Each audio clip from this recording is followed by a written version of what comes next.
Hola gente, espero que se encuentren bien. El día de hoy daré comienzo a la lectura del libro Coral correspondiente a la saga Los Tesoros de los Dioses del escritor chileno Luis Alejandro Montenegro. Comentarles que este libro corresponde a la editorial Romance y Letras y su primera edición fue en febrero del 2020.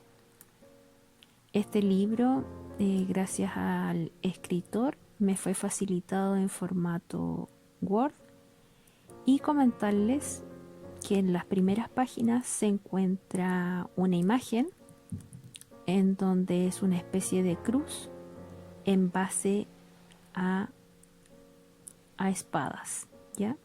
En la siguiente página se observa el mapa de donde se desarrolla la historia de este libro y que corresponde a la tierra señorial de Terra.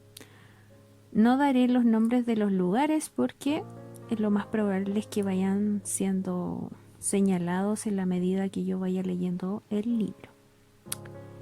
Y dice así: Coral, los tesoros de los dioses 1. L.A. Montenegro. Desde que comencé a escribir fantasía iniciando por El corazón en la espada y al leer las obras de este maravilloso género, me llamaron la atención los caballeros, dragones y demás criaturas ficticias que variaban entre la mitología y las creaciones de los autores sin llegar a agradarme los clásicos hechiceros. De apariencias imponentes, avejentados o con características más ordinarias, vestidos con largas túnicas negras y armados de místicos callados que invocaban extraordinarios poderes, los hechiceros lograron cautivar a una cantidad considerable de personas, pero a pesar de esto, jamás los había empleado como elementos de mis creaciones. Hasta el trabajo actual. Comencé a escribir Coral con la intención de plantearme algo nuevo, diferente a pesar de que muchos opinen que la alta fantasía es repetitiva. Por lo tanto, al imaginar situaciones distintas intervenidas por hechiceros, fue naciendo esta historia, en primera instancia forzada, acabó como una idea fácil de llevar, con una trama simple y acontecimientos que provocarán diversas sensaciones. En esta difícil travesía tuve asistencia de un colega, Guillermo Frei Venegas, que me ayudó inmensamente con la creación y especialmente el comportamiento de ciertos personajes. Debo reconocer que si no hubiese sido por un comentario tan divertido como «Mételos a un bar, todo sucede allí, todo comienza allí», me temo que esta historia no sería lo que es hoy. Tal vez continuaría con el mismo estilo, pero no se habrían conseguido los matices que se han logrado.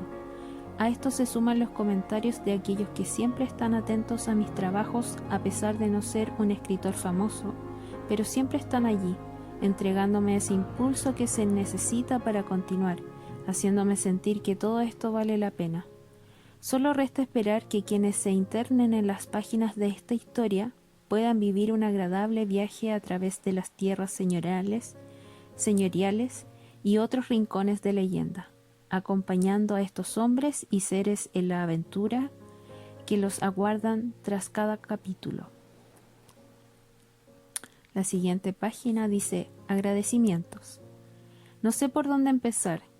Sí, por la gente que me ayudó con el primer borrador por allá a finales del año 2015, como Claudio Valdivia, que me apoyaba con cada avance diario, o con Guillermo Frei con su gran consejo que hasta la fecha agradezco de corazón. Luego viene la gente que se dio el tiempo de leer el borrador ya terminado, como Camilo Escarraga, Estefanía Cubillos, Fernanda Salazar, Guillermo Acosta y María Paulina Correa. A continuación, a mis correctoras, Mónica Rodríguez y Susan Leiva, quienes se llevaron el mayor peso de este agotador trabajo ordenando mis ideas y puliendo lo más posible mis faltas ortográficas. Y finalmente a Lorena Pérez, la encargada de plasmar en imágenes lo que se oculta entre las letras. Sin duda un equipo hermoso que hace en realidad esta novela para que llegue a cada uno de ustedes. Ahora voy a leer el prefacio. Año 9725, Selenita, capital de Terra. Luego de dejar la montura en las caballerizas y alivianar su carga, bajó corriendo a la playa sin importarle la lluvia torrencial que llevaba casi 4 días sin escampar. Había regresado hace unas horas de la última misión asignada por su señor, en la que permaneció por 7 meses como guardaespaldas de un poderoso gobernante de las tierras del sur.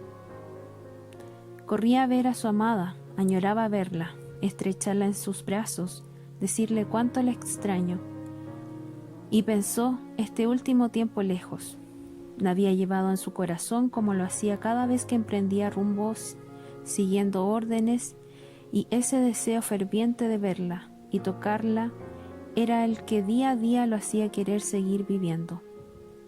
El amor los enlazaba, a pesar de que ambos se encontraban distanciados por limitaciones naturales, puesto que pertenecían a razas muy diferentes, y si se añadían los prejuicios de las personas, al estar juntos resultaba una verdadera proeza. Se quitó la capucha impermeable para ver mejor y sintió los fríos coterones resbalar por su rostro. Preocupado por ella, ya que no la veía por ninguna parte, se detuvo a observar. Siempre se reunían allí, junto a las rocas que el mar abrazaba por las noches, dejando abundantes charcos en donde su amada podía retozar mientras se mantenía con él en la superficie. Sin embargo, hoy no estaba. Los vientos se mostraban furiosos y las olas estallaban en las rocas más próximas. Quizás todo conspiró en su encuentro, pensó. Pero si yo fui capaz de salir del abrigo de mi hogar, ¿por qué ella no pudo hacer lo mismo?, se preguntaba, temiendo que el amor se hubiese extinguido de su corazón. La tristeza lo acobijó en su regazo, y cuando creyó caer en la desesperación a causa de la angustia, advirtió un bulto en la arena a unos 100 metros, empapado en sangre. Su labor como caballero se impuso sobre sus emociones, y convencido de que alguien necesitaba su ayuda, se acercó presuroso. No obstante, al estar a escasos metros del cuerpo, se llevó la fatal noticia de que se trataba de Coral, su amada. Allí estaba ella, respirando dificultosamente sobre la arena. Alguien o algo la había atacado. A juzgar por la herida de muerte que tenía en su abdomen, dejando a la vista las vísceras, seguramente no viviría por mucho tiempo, así que debía actuar con urgencia. Sintió que su corazón se fragmentaba en 1000 pedazos y que nada más le quedaba morir desangrado. Clavó las rodillas junto a ella, examinando la mejor posición para llevarla en brazos, pero cuando se disponía a tomarla, Coral abrió los ojos con esfuerzo, conectando su agonizante mirada con él. Percibió en ese instante que la vitalidad se desvanecía de sus pupilas, como si se tratase de la débil llama de una vela dispuesta en una brisa cuyo único final es extinguirse. «Amor, no te esfuerces», le dijo él en un delgado hilillo de voz que por un momento pensó que ni siquiera había escapado de sus labios. «Te llevaré con el curandero. Debe existir una forma de salvarte». Coral abrió la boca tratando de articular una palabra que fue ahogada por la sangre que se le derramó por las comisuras de los labios. Él le giró la cara con suavidad, consiguiendo que el espeso fluido carmesí se fundiera con la arena empapada. Volviendo a intentarlo, fue acallada nuevamente por la savia vital que no dejaba de derramarse. «Por favor, Coral, no te esfuerces», le insistió con la voz quebradiza. Las perfectas facciones de la mujer se fueron opacando, al igual que el azul de sus pupilas y el brillo dorado de sus cabellos. Poco a poco la vida se extinguía de sus carnes. El hombre comenzó a sentirse sin aliento, ya la presión del pecho era demasiada, estaba a un paso de la histeria, solo deseaba gritar a los 4 vientos que alguien lo ayudara. Ella se moría, pero la vivienda más cercana estaba a varios minutos de allí. Fuese como fuese, Coral perecería de todos modos a la orilla del mar o en sus brazos camino al hogar de algún curandero. «¡Ah! ¡Ah!», farfulló ella, presa de espasmos. «No, por favor, Coral, descansa». La mano de ella lo aferró del antebrazo, apretándolo suavemente. Cuando logró tener la atención de su amado plenamente, La sirena separó los labios y, realizando un último esfuerzo antes de rendirse al cansancio, dijo: «Alí, mira a tu espalda». Luchando contra el dolor que le retorcía las entrañas, Alí se incorporó y al voltearse cruzó miradas con una feroz bestia. Se trataba de un dragón negro adulto que los contemplaba a unos 200 metros. Al descubrir la sangre que le chorreaba del hocico, supo que había sido el atacante de su amada Coral, aunque no era lógico, puesto que los dragones negros no acostumbraban a bajar a las zonas costeras. Normalmente preferían cenegales o ríos. La criatura intercambió miradas con el caballero y, entornando los ojos, solo dejó una rendija ardiente que desprendió intensos fulgores, algo bastante inusual en este tipo de dragones. Alí no llevaba espada, no obstante, avanzó a paso firme hacia el ente, observándolo como si se tratase de un demonio de aquellos que acostumbraba a eliminar en sus misiones. El dragón lo esperó, expeliendo volutas de humo de sus hoyuelos. Conocía de antemano el destino de aquel hombre. Inevitablemente perecería empalado en sus afiladas garras. Sin embargo, el animal se inquietó como si algo dentro de su cabeza no estuviese bien.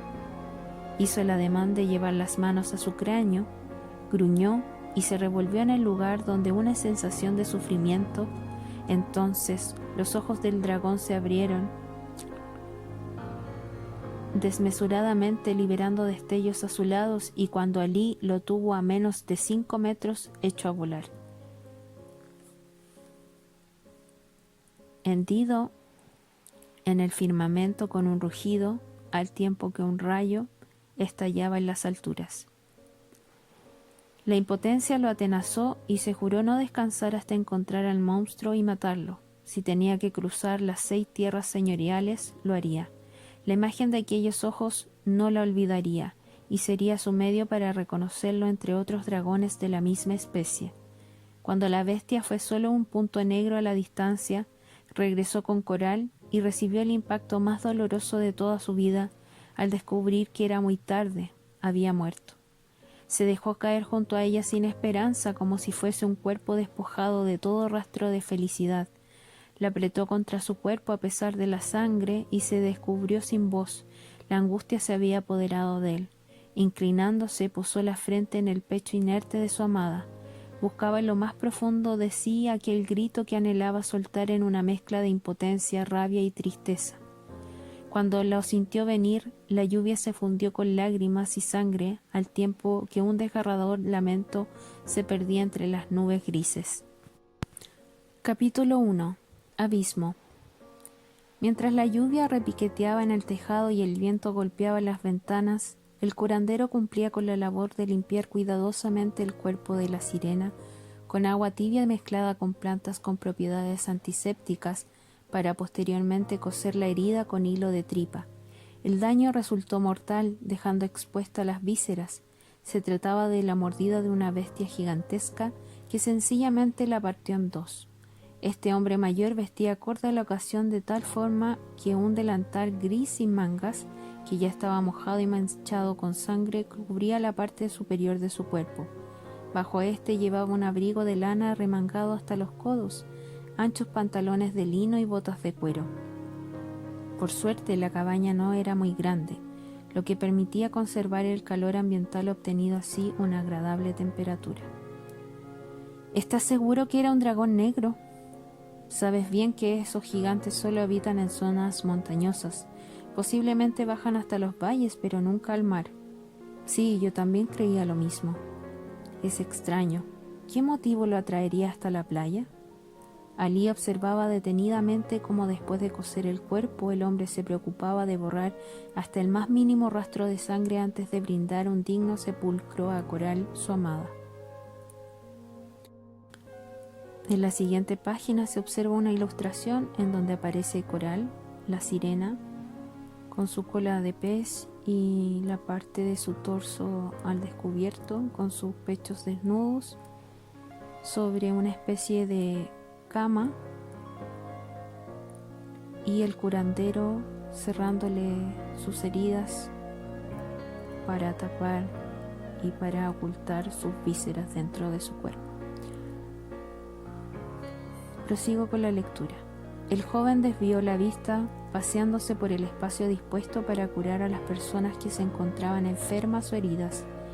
Era una estancia humilde pero afable, con suelo de madera y alfombrado, en donde se hallaban varios taburetes repartidos en distintos puntos, un par de mesones largos, una camilla alta y algunas repisas apegadas a la pared, donde el viejo acomodaba los recipientes de cristal con infusiones o elementos conservados para confeccionar remedios específicos o cataplasmas.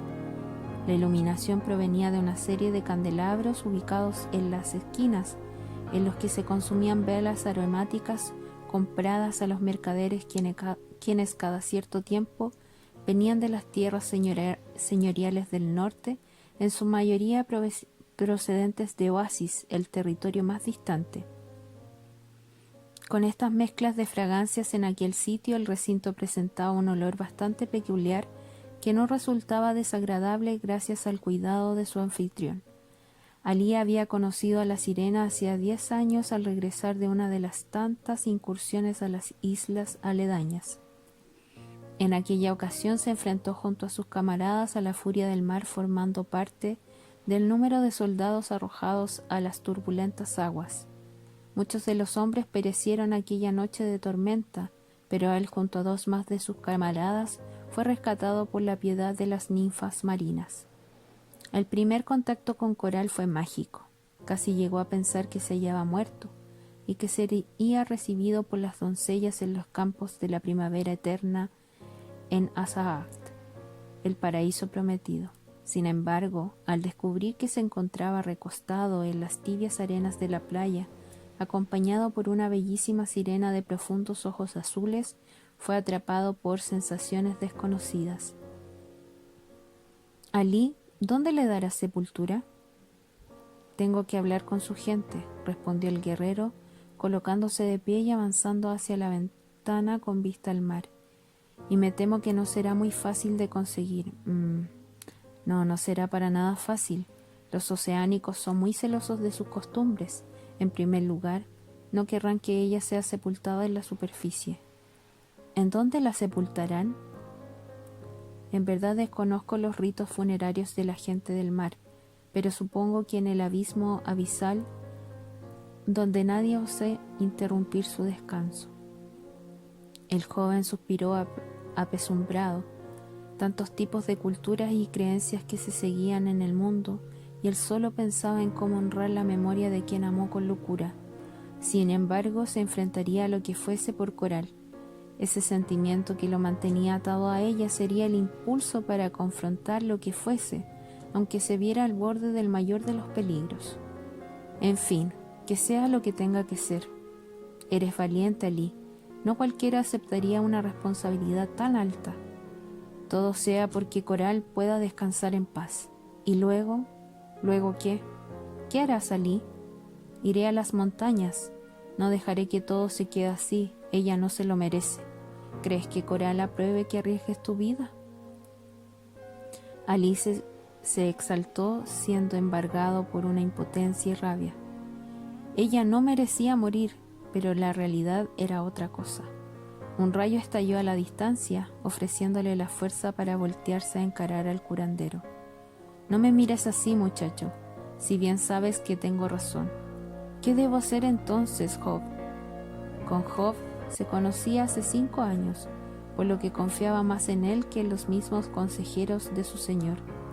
Con sus casi 60 inviernos arrastraba tal experiencia de la vida que escucharlo siempre le resultaba una ayuda y no una confusión.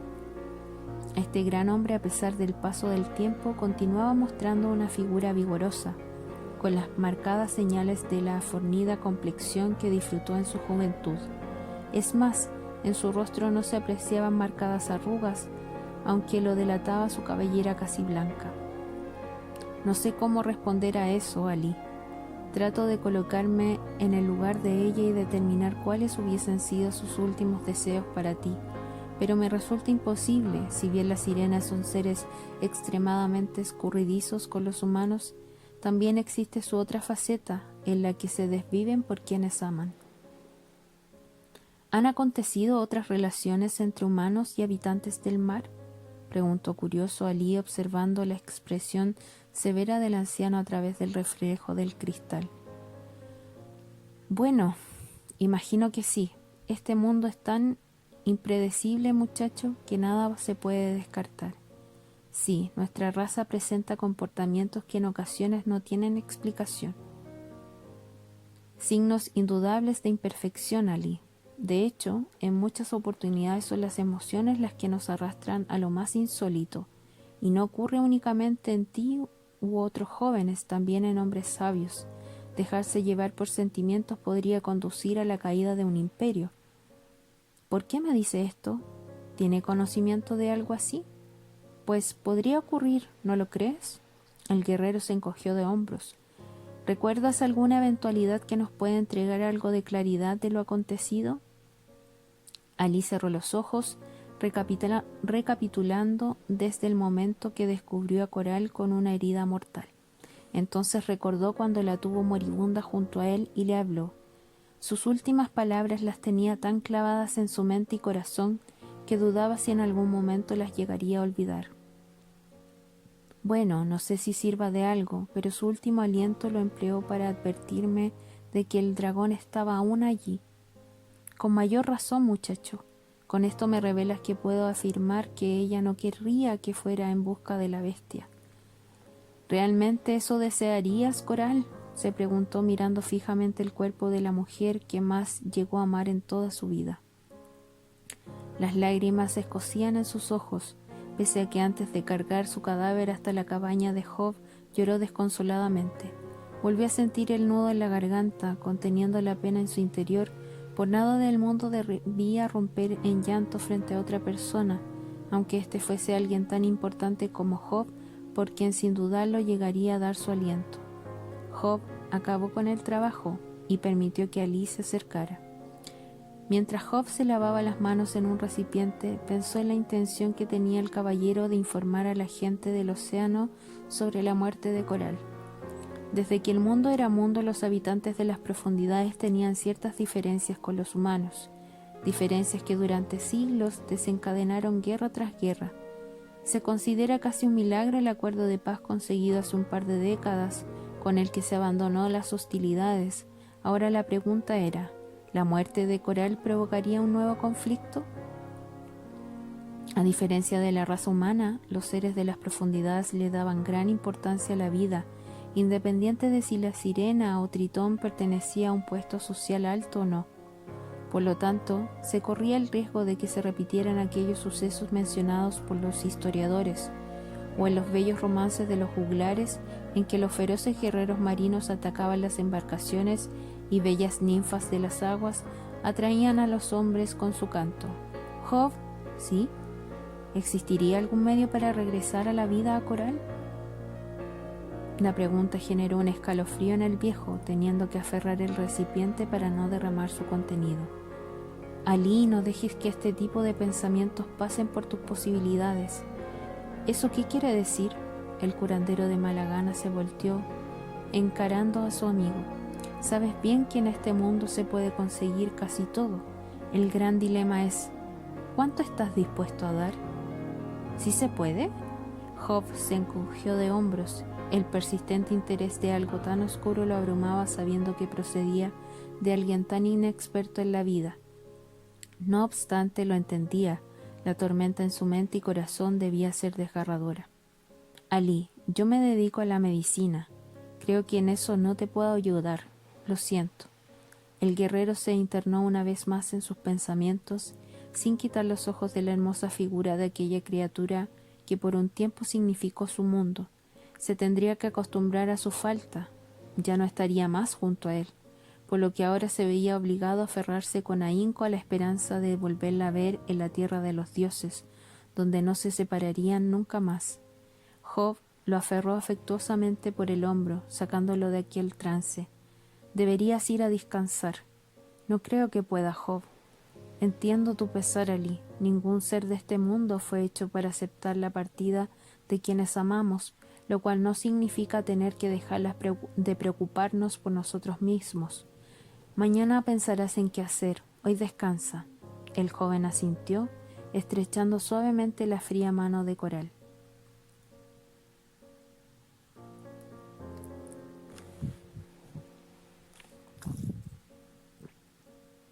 Capítulo 2. Noche de tormento. Sin poder conciliar el sueño, Alí se internó en las calles desiertas de la ciudad, aprovechando que el aguacero había disminuido. Anhelaba conseguir un medio para olvidarse momentáneamente de la muerte de Coral y así poder dormir aunque fuese un par de horas.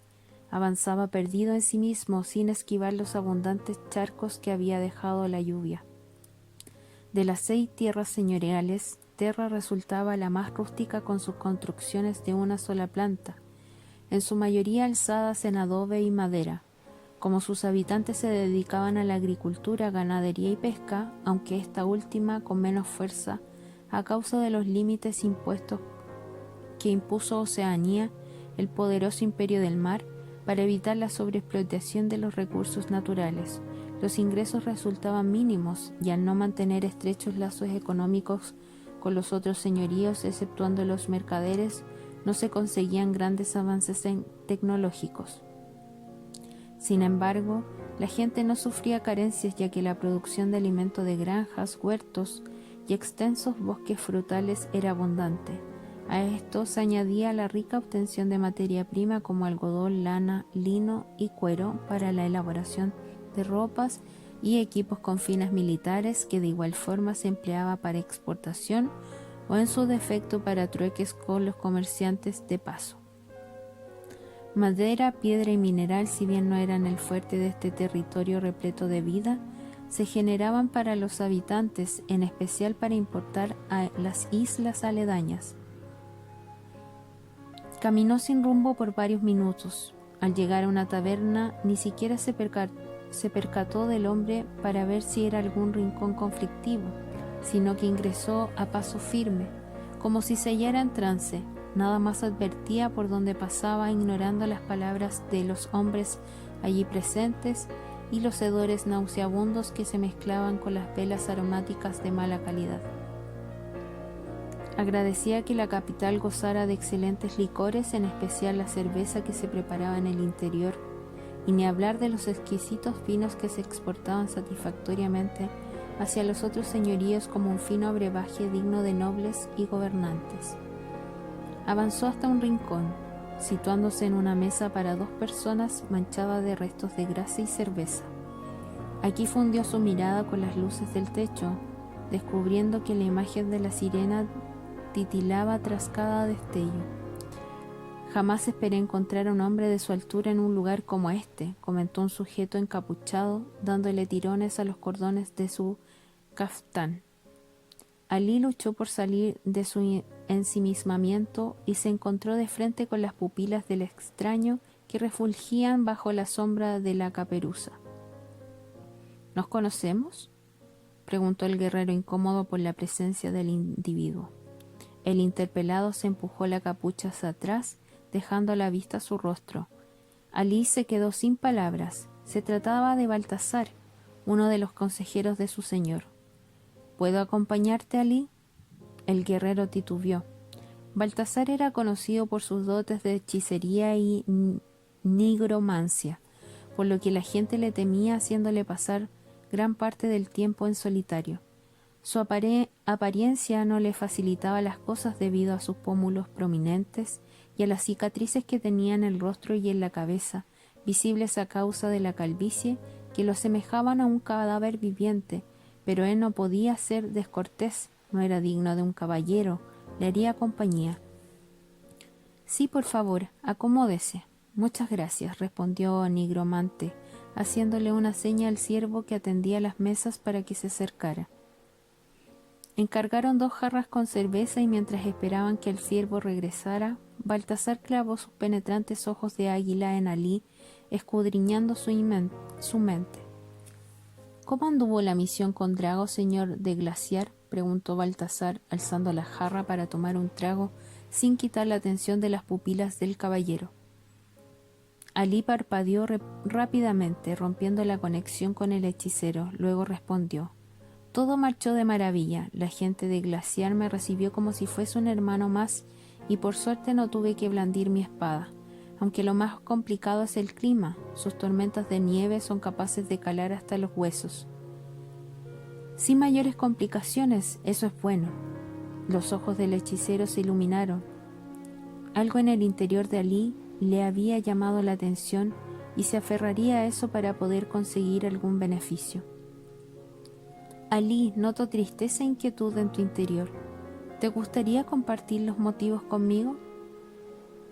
En realidad, Baltasar ya conocía la razón del pesar del hombre.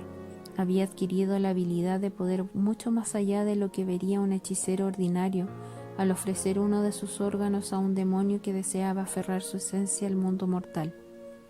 Gracias a esto, no solo su poder incrementó hasta niveles incalzables, sino que, además, requería mucho menos tiempo de descanso para restaurar sus fuerzas.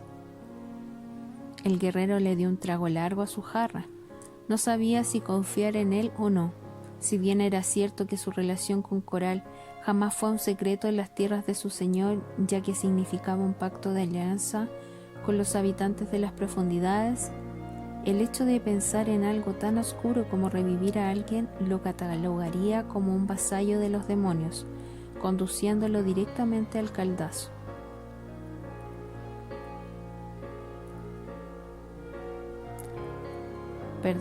Conduciéndolo directamente al cadalso.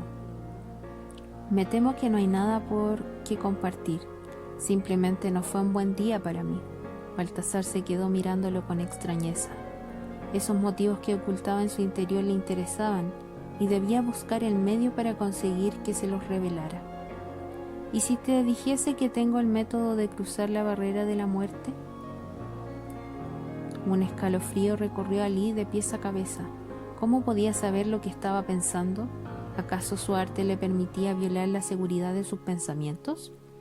Dejó la jarra sobre la mesa e inquirió contemplando a su contrario con temor y respeto. ¿De qué me hablas, Baltasar? El fiel consejero de su señor esbozó una amplia sonrisa. Sabía que había dado justo donde deseaba, en ese pensamiento que generaba dudas en el guerrero. Solo le quedaba plantar la semilla de confianza y así disfrutaría dentro de poco de su ansiado botín. Puedo leer tu mente, Lee, y sé que Coral, la mujer que más has amado en este mundo, está muerta, y de igual forma sé que quieres volverla a la vida. Alí miró en todas direcciones, cerciorándose de que nadie estaba atento a lo que le hablaban. Efectivamente, a cada hombre presente estaba inmerso en lo que se decía en sus mesas. Entonces Baltasar llevó la jarra a sus labios, anunciando en tono sereno: Tranquilo, tengo mi influencia activa, por lo tanto nadie podrá saber lo que se haga o se hable en esta mesa. ¿Qué quiere? Ayudarte. ¿Cómo? El nigromante dejó la jarra vacía en la mesa y entornando los ojos respondió: Puedo regresarle la vida a tu sirena. En eso puedo ayudarte y sé que es lo que más deseas, ¿o me equivoco? Alí resopló pesaroso. ¿Lo ves? Me necesitas y yo te necesito a ti. El caballero se quedó en silencio por unos segundos. Sabía que los hechiceros le buscarían una solución. La pregunta era: ¿a qué precio? Creo que comienzas a entender, dijo triunfante Baltasar. No tenía opción, el hechicero tenía en su poder aquello que anhelaba oír, por lo que se encogió de hombros entregando su voluntad a las manos oscuras de la magia. Muy bien, comenzó diciendo el nigromante, deslizando las manos dentro de las anchas mangas. Existe la forma de hacer que un muerto cruce la barrera entre los dos mundos, pero para esto hay que realizar un ritual bastante complejo. Haré lo que sea, profirió Alí colocándose de pie. Estoy dispuesto a todo, si así recupero a Coral. Muy bien, es lo que deseaba escuchar, esa fuerza, ese empuje. Eres el elemento que necesito. Dime, ¿cuál es el precio? Escucha muy bien, Alí. Mira que con la misión que te encomendaré, ambos nos veremos beneficiados. Finalmente veía un destello de luz entre tanta oscuridad. Su amada Coral viviría. Tienes que matar un dragón. de preferencia adulto, arrancarle el corazón antes de que el cuerpo pierda temperatura y vaciar la sangre en una vasija. ¿Y qué será del cuerpo de Coral? Seguramente cuando regrese. Lo incineraré, lo interrumpió Baltasar, y mezclaré las cenizas con otros compuestos para crear un homúnculo. La ira se apoderó de Alí. Pensar en el hecho de que el cuerpo de su amada yacería en las llamas lo empujaba a querer estrangular al hechicero, pero no se podía dejar llevar por sus impulsos. Antes debía escuchar el proceso completo. Tranquilo, la esencia de Coral quedará guardada dentro del cuerpo artificial, y cuando acabe con el ritual al mezclar la sangre de dragón, su espíritu regresará aquí y la podrás estrechar una vez más. ¿Estás seguro de lo que dice? Baltasar asintió. Alí se debatió en silencio. ¿Tendría el valor para ver cómo el cuerpo de Coral desaparecería en las llamas? Pero si accedía a esta petición del hechicero, ¿la podría abrazar nuevamente? Gran dilema. ¿Qué hacer? ¿Qué gana usted, Baltasar? 2 cosas. El músculo del corazón del dragón, que me lo tendrás que traer en un contenedor aparte, y las lágrimas de sirena, un compuesto para ciertos elixires muy complejos de obtener. Alí pensó un momento en la respuesta. Baltasar tenía razón de que ambos serían beneficiados con esta misión, puesto que al matar al dragón no solo se podría vengar, también arrebataría a su mujer de las garras de la muerte. Pero se presentaba una nueva interrogante. ¿Para qué requería él esos compuestos tan exóticos? ¿Estaría maquinando un plan macabro? ¿Qué me dices, Alí? Presionó el nigromante al detectar las dudas en los ojos del hombre. ¿Aceptarás mi propuesta? Se hallaba a un paso de asentir, armarse con su indumentaria de batalla y salir en busca de la bestia, pero ¿qué pasaría si estaba planeando algo en contra de su señor? Jamás se lo perdonaría. Por lo tanto, a pesar de que el impulso de su corazón lo instaba a responder sin asumir las consecuencias, su título de caballero lo forzaba a tener los pies sobre la tierra. Lo había jurado y frente a eso no podía discutir, ni siquiera titubear. ¿Qué piensa hacer con esos elementos? Baltasar frunció el ceño. La interrogante de Alí se presentaba como un muro fortificado ante sus propósitos y no lo podía permitir. Alí, ¿entiendes que un simple hecho de tener la intención de volver a la vida a alguien implica pena de muerte? El caballero apretó los puños. Por la tensión presente en tu expresión deduzco que acabas de comprender la gravedad de la situación. Está bien, no haré preguntas. ¿Dónde guardo los elementos que necesita? Te veré cuando caiga el sol en el mismo lugar donde te encontrabas con tu amada. Por favor, no olvides llevarme el cuerpo. Mira que sin eso no podremos avanzar con el ritual. Muy bien. Al saborear su victoria, Baltasar se echó la capucha sobre la cabeza, depositó un par de dracos de plata sobre la mesa, realizó una leve reverencia en señal de respeto y se retiró de la taberna. La influencia mágica se terminó y el joven se quedó cabizbajo, meditando en lo que se estaba involucrando. Y así terminamos con la primera lectura de este libro, con los capítulos 1 y 2.